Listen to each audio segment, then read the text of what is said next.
Bahia, o Henrique Fernandes, o Fábio Júnior estão lá no Mineirão, transmitiram esse empate por 1-1. E uma jogada espetacular do Matheus Pereira no gol do Cruzeiro, né? Como é bom jogador, é bom de ver o camisa 10 do Cruzeiro atuar. Hoje, um drible ali à la futsal, né? E ele conseguiu encontrar um passe também com características do futsal, né? Aquela solução na bola curta, ali, né? pensamento rápido. Dá uma colherada na bola ali e consegue o passe preciso para o Verón. Bem-vindos, meus amigos. Mas o empate, o resultado em si, desastroso para o Cruzeiro em termos de pensar em classificar para a Libertadores ao fim da temporada. Bem-vindos, Rogério. Tudo bom, Diniz, Jéssica, Alex, todo mundo que acompanha o Troca. Realmente, o Cruzeiro tinha a chance de entrar no grupo dos 6 primeiros. O que aconteceu com o Bahia? O Bahia volta ao grupo dos 6 primeiros com esse resultado, pelo menos até o jogo do Internacional com o Grêmio amanhã. Aqui o Fábio Júnior, o Henrique Fernandes. Está chovendo, então a gente está aqui tranquilo, né? Obrigado. Estamos com tempo aqui, viu? Porque o pessoal está voltando para casa. O segundo tempo foi bem animado. O gol do Bahia também foi bonito, um contra-ataque bonito, né? Vou deixar os comentaristas aqui, Diniz, falarem do que foi o jogo, resumir o que foi o jogo. O seu xará de sobrenome, o Diniz, enfrentou hoje o Rogério Ceni. Eles têm esse rótulo de times, de trabalharem com times ofensivos, e entregaram isso, né? Um jogo de qualidade, propondo o jogo, sem butinada, né, Fábio Júnior? Sem ligação direta, tentaram propor o jogo, né, os dois. É isso, um abraço pro Felipe, pra Jéssica, pro Alex também, os amigos de casa. Foi isso que aconteceu, Rogério. Realmente a gente teve o Cruzeiro também com a filosofia de trabalho do Diniz também, tentando implantar, né? Lógico que é muito pouco tempo ainda, né? Você ainda vê alguns encaixes ainda faltando nesse sentido. Mas o Cruzeiro também buscando um ataque. No segundo tempo, principalmente, que o Matheus apareceu mais, mas no primeiro tempo foi um primeiro tempo onde as equipes tentaram, né, se impor desde o início, mas em alguns momentos conseguiram, né, quase finalizar algumas vezes no gol do adversário, não tanto, mas tudo dentro das suas principais características, né, Henrique? Para quem estava mais ligado no jogo do Botafogo, né, o jogo do líder, e viu só o segundo tempo do jogo do Cruzeiro com o Bahia foi melhor que o primeiro. Foi melhor que o primeiro. Primeiro, boa noite, pessoal da mesa, quem nos acompanha aqui no Troca. Acho que primeiro tempo o Bahia foi um pouquinho melhor. A gente está vendo o lance ainda da primeira etapa, usando bem o Biel principalmente. O Bahia tinha um desfalque importante que era o Caio Alexandre. E o Ceni fez uma série de mudanças para tentar explorar algumas fragilidades do Cruzeiro. A linha defensiva alta, que ainda não está completamente entrosada, a principal delas. Usando muita bola em profundidade para o Biel, que foi o grande nome do primeiro tempo. Para o Everaldo também, que é um atacante que tem alguma mobilidade. Ele recuou o Jean Lucas para ser o primeiro homem de meio, fazendo o trabalho do Caio Alexandre, e botou o Tassiano de meia hoje. Então ele mudou, deixando um ataque mais rápido, que foi para mim o que o Bahia conseguiu apresentar de melhor no primeiro tempo. Na segunda etapa, eu acho que o Cruzeiro teve um acerto tático, que foi o Matheus Pereira conseguindo participar mais das jogadas na frente.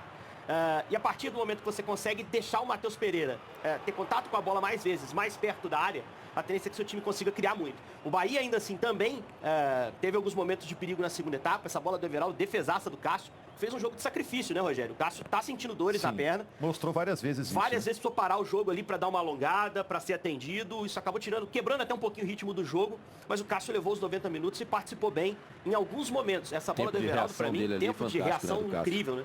E aí o Cruzeiro vai chegar ao seu primeiro gol, mas repare como o Matheus já tinha cada vez mais espaço para trabalhar essa bola numa posição avançada. O passe dele, a colherada dele, como o Diniz bem descreveu, excelente. O toque também do Verón, muito inteligente, né? Um toquezinho sutil, mas tirando do Marcos Felipe.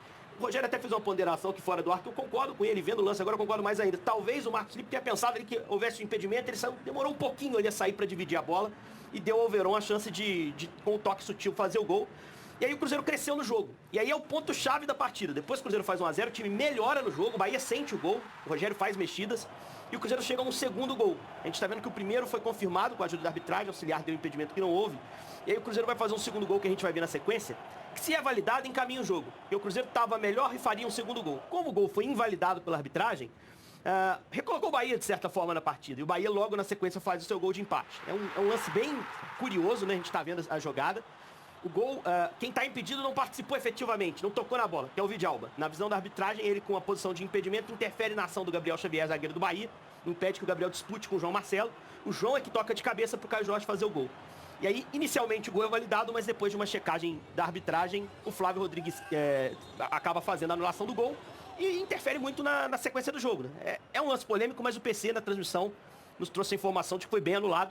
E aí o Cruzeiro fica com essa reclamação e o Bahia, a partir do momento que teve a oportunidade de voltar para o jogo, que 1-0 foi mantido, conseguiu se aproveitar bem das mexidas que o Rogério fez para buscar o empate. Ô Diniz, é um lance meio diferente, né? Porque normalmente no lance de impedimento só comunicam, avisam pro árbitro e pronto. Mas dessa vez ele teve que ir lá na cabininha, né? Para saber se houve a interferência do Vidalba na jogada ou não, né? É porque o PC vai estar aqui daqui a pouquinho nos nossos estúdios para explicar melhor, mas é porque não é só o impedimento, né? O árbitro teve que avaliar se ele achou que o jogador participou ou não. Então é uma questão interpretativa também, o impedimento, né? Não é um impedimento...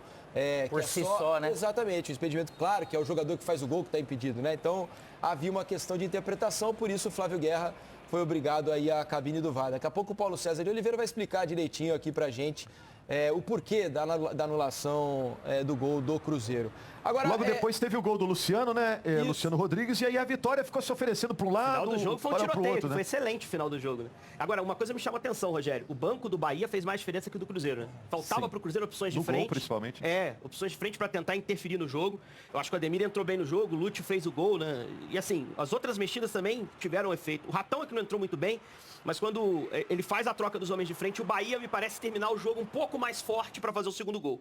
E o Cruzeiro, talvez a grande peça que tinha no banco para tentar interferir era o Matheus Vital, que é um jogador que não faz uma grande temporada. São muitos problemas de lesão que o Cruzeiro tem, é verdade. O Lautaro Dias hoje não pôde jogar, o Dineno não pode mais jogar na temporada, seria opção de centroavante de área. Mas acho que o Diniz hoje sentiu falta de homens de frente ali para tentar botar uma pressão final no jogo. Agora, amigos, que diferença, né? No ano passado as equipes brigaram por permanência. Esse ano o investimento aumentou, né? A exigência do torcedor do Cruzeiro e do torcedor do Bahia é bem maior. Jogadores de nível de seleção hoje aqui em campo no Mineirão.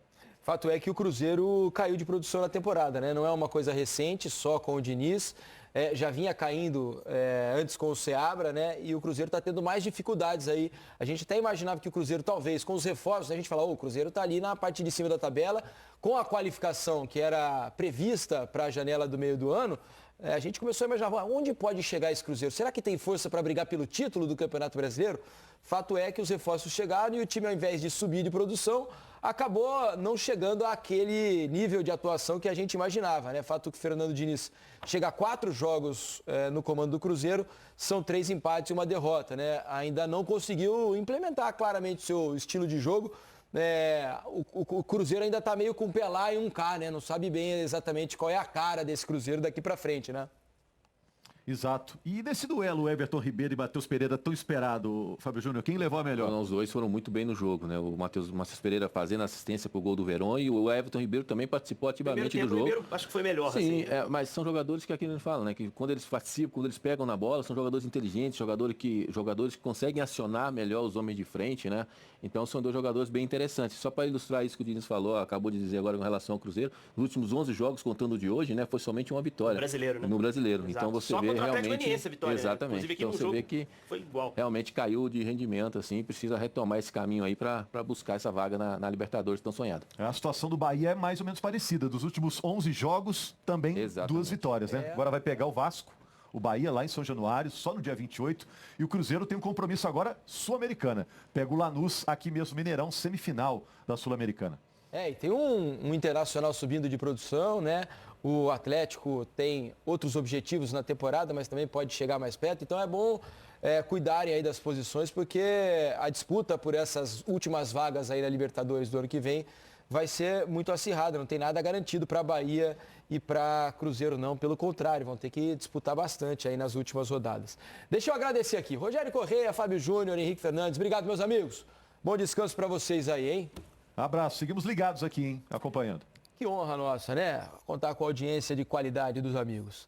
Deixa eu falar para vocês o seguinte, que Paulo César de Oliveira está aqui para conversar com a gente sobre as arbitragens dessa noite no Campeonato Brasileiro. Teve gol anulado lá do Botafogo no último lance da partida do Maracanã, gol anulado do Cruzeiro. E quem vai dizer tudo para nós aqui sobre as decisões, se elas foram corretas ou não, é o PC, que já está prontinho. Tudo bem, PC? Boa noite. Tudo jóia, graças a Deus. Diniz, boa noite para você também, para a Jéssica, para o Alex e para todo mundo que está em casa ligado no Troca de Passes. Vamos então para mim, é o lance mais polêmico da noite, né? Esse gol anulado do Cruzeiro por uma interferência ali de um jogador que não participou ativamente do lance, né, PC? É isso, o jogo apitado pelo Flávio Souza, paulista da FIFA, assistente 1 a Fabrício Bevilacqua. Nós separamos só esse lance, mas vale ressaltar que ela também esteve envolvida, né, em 2 lances. Primeiro, a anulação do gol do Bahia no primeiro tempo, muito bem anulado pela posição ali do Canu e do Tassiano, estavam em posição de impedimento na hora do cruzamento. Falhou no gol do Cruzeiro e aí o VAR corrigiu, porque a posição do Caio Jorge era legal na hora do Caio Jorge e do jogador do Cruzeiro que fez o gol. A posição era legal, o Verão, Gabriel Verão, na hora, depois da excelente jogada do Matheus Pereira, ela falhou, mas foi corrigida pelo VAR. E agora a gente vai para o lance aí que teve do Caio Jorge. A definição, né? A definição da partida. Em campo, o Flávio Souza dá o gol. A Fabrini não percebeu a posição do Vidalba, que era uma posição difícil, porque ele está se movimentando, né? Zaga entrando, o atacante saindo. E aí, a primeira avaliação minha, inclusive, da análise da jogada, estava considerando legal, porque não houve falta do Vidalba, né? É um contato de referência, o Gabriel próximo, né? Aonde a bola iria cair ali. Então, isso eu acho que é um detalhe importante no lance, né? Não, ótima observação, Diniz, porque a interferência ocorre. Ali, o local da disputa seria mais um. É o Xavier disputar a bola, e nesse tipo de jogada, como não é uma decisão factual, né, o jogador que está em posição de impedimento participa, é uma interferência, aí quem decide é o árbitro de campo. Por isso que o VAR recomenda a revisão, e aí é o Flávio Souza que tem que ir ao monitor para poder analisar a interferência. A minha explicação para o Rogério aqui estava correta, né, PC? Perfeito, você mandou super bem. Aprenderam contigo, pô. É isso, mano. Eu que aprendo muito com vocês. Mansur mandou uma mensagem para ele ali. Só para alguém discorda da marcação do impedimento? Não, é muito claro a interferência. Claro, né? Se não tivesse o defensor ali, não teria interferência nenhuma, seguiria. Mas ele não faz a falta, mas ele acaba interferindo. Se a posição do Vitor esse contato, ele afeta na possibilidade de disputar a bola do Gabriel Xavier. E aí o impedimento foi muito bem marcado por interferência no adversário. Tá certo, acho que ficou bastante claro, né? Vamos ao outro jogo da noite, jogo do Botafogo, parcial ali de 1-0, teria subido a 46 pontos, né? O Bahia ficaria com 43, né? Porque teria perdido o jogo, né? Então teria 3 pontos a menos. Não, teria 45, um ponto a menos, exatamente. Um ponto a menos ficaria com 45. O Cruzeiro, nesse momento, seria o 6º colocado. Estaria na zona de classificação para a Libertadores, mesmo naquela... Por isso a ponta de desapontamento, né, dos torcedores do Cruzeiro com o empate em casa e Fernando Diniz que ainda não conseguiu vencer desde que chegou a Toca da Raposa. Boa noite, Alex. Boa noite, Felipe, Jéssica, todo mundo está em casa. E tem uma característica, se for ver, do Cruzeiro, não está naturalmente parecendo ainda um time do Diniz, né? Apesar que ele pode se fazer o trabalho dele com a característica dele, com jogadores que são diferentes do Cruzeiro e ainda mantendo algumas características. Só que é duro se falar em exposição, que o time do Diniz ele tem um pouco disso, e principalmente é duro falar jogando contra o Bahia, que vem descansado e tudo, que ele sempre, realmente quando o Bahia vem para o jogo, ele dificulta para esse adversário. Por isso foi um jogo de opções que teve para ambos os lados, né? Mas o Bahia também teve chance, o Cássio fez algumas defesas ali importantes, mas quando você sai ganhando em casa, né, você deixar escapar isso no momento desse, num confronto direto que acaba sendo complicado, mas é essa dificuldade do Campeonato Brasileiro, que esse tipo de detalhe vai acabar fazendo diferença na tabela. E para o Bahia hoje melhor, porque está na frente da tabela, acaba sendo melhor do que para o Cruzeiro o resultado. Daqui a pouco a gente vai ter